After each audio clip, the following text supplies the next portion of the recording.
Why do complex, academic-based discussions around fashion only ever seem to happen on YouTube? Fashion is oftentimes painted as something unimportant.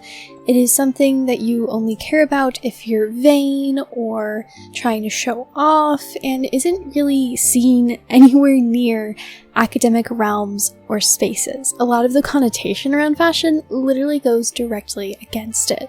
Despite this, it doesn't take away from the very real truth that fashion is and has always been deeply rooted with very complex historic things.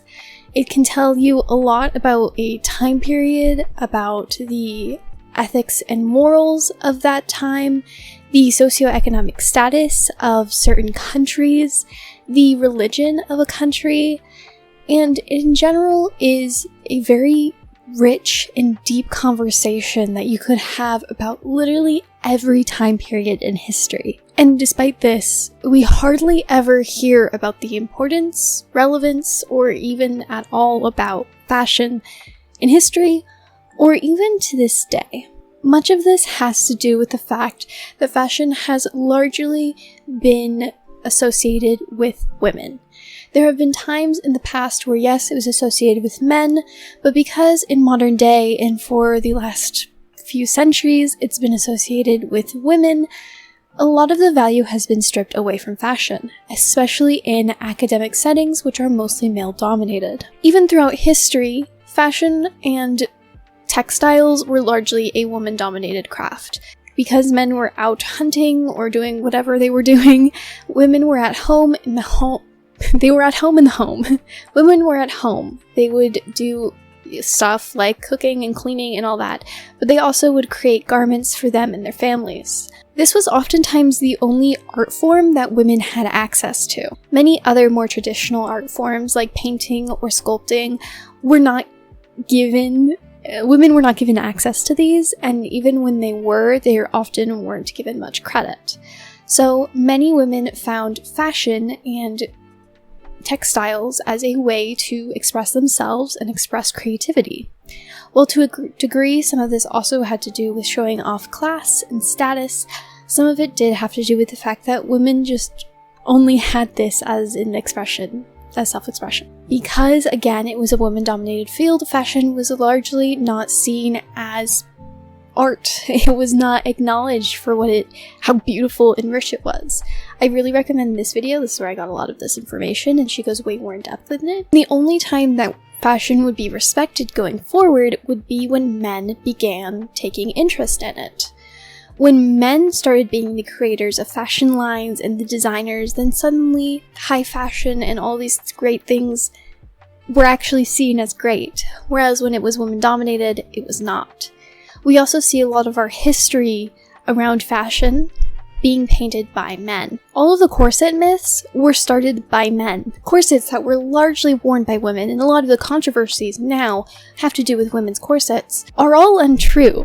And a lot of it can date back to men trying to destroy one of the few women-owned businesses. Academic settings also have their own interesting relationship with fashion. So recently, for an English essay, actually, I started researching the concept of there is no unmarked woman, as well as the concept of fashion in academic and workplace settings. And there is a gross villainization of fashion in these settings. Already, with the concept of no unmarked woman, is that women every day, how they choose to name themselves, what prefix they choose to use, if they take their husband's name. We're going off of traditional heterosexual norms, although I acknowledge that there's that own disparity in there, but we're going to gloss over that for now. That's a different topic. What they choose to wear, every decision that they make informs to other people who they are.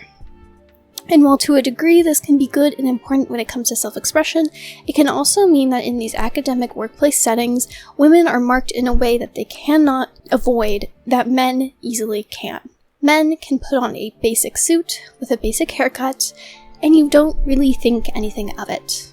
Women, from short hair being seen as rebellious to long hair being seen as traditional, suits being seen as trying to fit into a male patriarchy, and skirts are way too traditional and aren't you a working woman? Every woman is marked. This already makes all of our fashion decisions, especially in these academic settings, impactful in a very negative way. Not only this, but women are very much so made to feel as if fashion has no place in an academic workplace setting. A woman who likes fashion and a woman who is smart and intelligent cannot coexist together. You are made to feel as if you don't belong somewhere, you will be rejected from certain things, and there will definitely be a stigma surrounding you if you decide to partake in bright colors or vibrant lipstick whilst also trying to be an academic. We can see that clearly fashion is not welcome in these academic spaces, whether it be on the women partaking in these academic spaces, or fashion being discussed as the center of them or as an integral part of the conversation. But then you turn to YouTube. In the last year or so, probably 2 years honestly at this point, we have seen a rich community being created around fashion, its history, discussions about its usage in media, what it means in the modern day. We've seen so much, and it is amazing to see. These deep, rich, well-researched academic discussions around fashion are happening, and they are being led by women. And it's clearly a break from the more traditional academic settings where, again, we see quite the opposite happening. So why is it that this is able to happen on YouTube in a way that it's not able to happen in other places? Well, I think it's pretty easy to put together. YouTube is the place for the common folk. Anyone can create anything, and other people can enjoy and interact with it. There isn't some, 60-year-old man who has to approve your research and your thesis. It's simply the other viewers who give you a view and you have your income. There's a lot less stigma on YouTube as a result of this, because there's a very different community involved. I think I can hazard to say, especially from my own channel, which definitely discusses similar topics, that the age range of people consuming this community and this media is women who are teens to early adults, maybe even mid-30s, versus middle-age and above white dudes having academic discussions. And it's pretty easy to see from our current society's pressures which group is going to care more about fashion and its history. There's a lot less barriers when you're talking to like-minded people than when you're trying to convince people who are already set in their ways. And I think this is really important and a very interesting thing to see. It has been long seen that representation is very important for people, for how they see themselves and for their self-esteem.